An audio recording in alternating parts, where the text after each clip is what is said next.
Une décision importante dans l'affaire Maëlys. La justice maintient dans le dossier le témoignage d'un ancien codétenu de Nordal-Lelandais, le meurtrier présumé qui expliquait avoir enlevé, agressé sexuellement puis tué la fillette. Maintenu également l'expertise psychologique que sa défense voulait faire annuler. Dans la tête de Lelandais, récit glaçant signé Alexis Cuvillier avec Laura Bleuzen et Rimbey. Un mégalomane enfermé dans le mensonge. Un manipulateur dont le passage à l'acte semblait irréversible. Voilà les conclusions d'une expertise psychologique de Nordal-Lelandais menée l'an passé. Un rapport que nous nous sommes procurés. C'est un document de 73 pages réalisé par un psychologue qui se base sur 5 entretiens avec Nordal-Lelandais réalisés avant et après ses aveux. Elle dresse en fait plusieurs traits de personnalité de Nordal-Lelandais.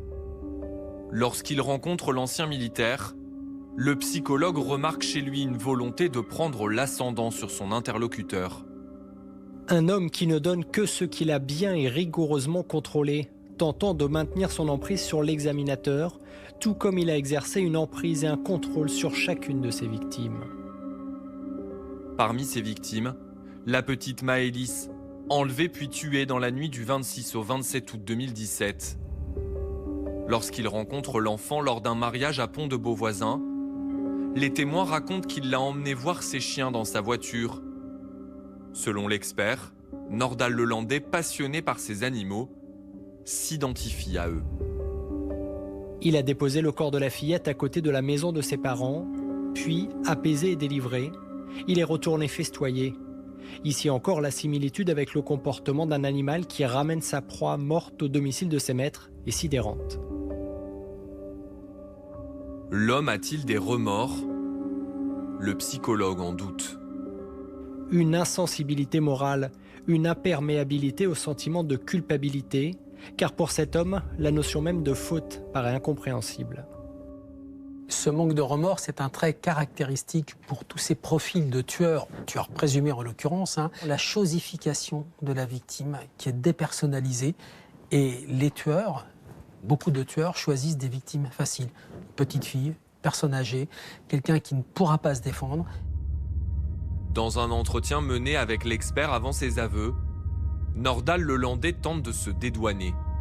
J'ai jamais eu l'intention de lui faire du mal. Ce soir-là, c'était pas moi le conducteur. J'étais zombie, comme si j'étais une entité qui s'empare de moi, comme dans un jeu vidéo. Donc ça, c'est l'expertise psychologique. Il y a aussi une expertise psychiatrique qui a été menée. Et elle conclut que Nordal-Lelandais n'était pas délirant au moment des faits et qu'il est donc pénalement responsable.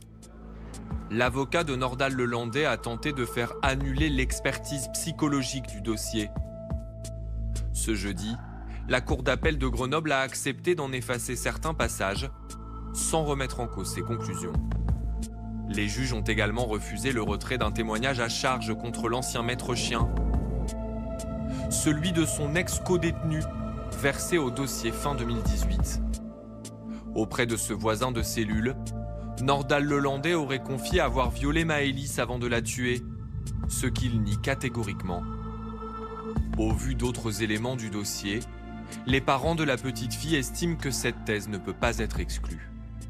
Je rappelle que Nordal-Lelandais n'est pas aujourd'hui poursuivi pour des faits de viol, pas plus que de faits d'assassinat.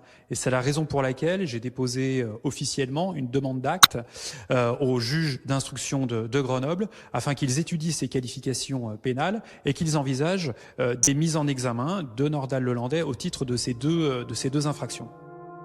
Cette demande de requalification des faits doit être examinée d'ici le 17 novembre. Si elle aboutit, la donne sera très différente pour la défense.